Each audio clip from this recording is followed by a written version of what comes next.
చెప్తా మా కాడ 100 కోట్ల ఆస్తులు ఉన్నాయనంటున్నారు వాళ్ళు. నా కాడ ఏంది లేదు, 1 రూపాయి లేదు. నాకు ఉండేదంతా ఒకటే, జగన్మోహన్ రెడ్డి ఒక్కడే ఉన్నాడు. మళ్ళా చెప్తాను, ఎవరున్నారు? జగన్మోహన్ రెడ్డి ఒక్కడే ఉన్నాడు. వీళ్ళ బాధితులందరినీ కూడా జగన్మోహన్ రెడ్డి గారి దగ్గరికి నేను 100% నేను తీసుకొని పోతా. నేను జగన్ సార్ దగ్గర మాట తీసుకుంటా. ఎందుకు మాట తీసుకుంటా అంటానా అంటే, వీళ్ళు చెప్తానే మాట ఏమో తెలుసా, బయటికి మా పార్టీని గొడ్డలి పార్టీ అంటున్నారు, విమర్శిస్తున్నారు.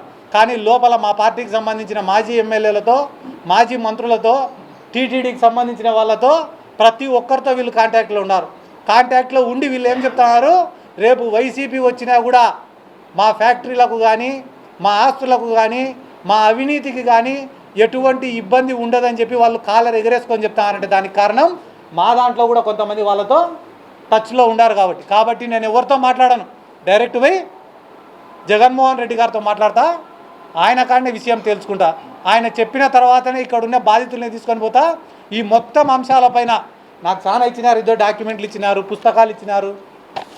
ఆల్కలీస్ ఫ్యాక్టరీ పైన మాట్లాడన్నారు, ఈడ ఉన్న చైతన్య కాలేజీల పైన మాట్లాడమన్నారు, గోశాల భూములలో ఉండే ఖజానా జ్యువెలర్స్ గురించి మాట్లాడమన్నారు, వక్ఫ్ బోర్డు భూముల గురించి మాట్లాడమన్నారు, తుంగభద్ర నీళ్ళని ఎట్ట తీసుకుపోతారో మాట్లాడమన్నారు, ఆల్కలీస్ నుంచి వచ్చే వ్యర్థాలను ఏ రకంగా తుంగభద్ర కలుషితమవుతుందో మాట్లాడమన్నారు, పొలాలు ఎందుకు పండడం లేదో మాట్లాడమని చెప్పినారు.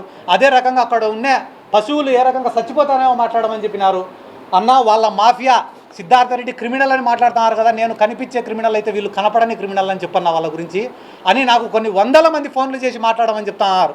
కానీ వాళ్ళేం ఆలోచిస్తున్నారు తెలుసా, రోజుకు 20 మందితో సిద్ధార్థ రెడ్డి గారిని తిట్టిస్తే నేను షెడ్యూల్ని వాళ్ళు మంచోళ్ళు అవుతారని అనుకుంటున్నారు. ఇది ఏ జనరేషన్ అన్న? మీ దెబ్బకు భయపడి ఎవరు మాట్లాడడం లేదేమో బయట, కానీ మీకున్న పెద్దరికాన్ని మొత్తం మీరు గడిచిన వారం రోజుల్లో పోగొట్టుకున్నారని కూడా ఈ సందర్భంగా తెలియజేసుకుంటూ, ఈరోజు ఆహ్వానించిన వెంటనే ఇక్కడికి వచ్చిన విలేకరుల సోదరులకు అందరికీ కూడా నా ప్రత్యేక ధన్యవాదాలు తెలుపు సెలవు.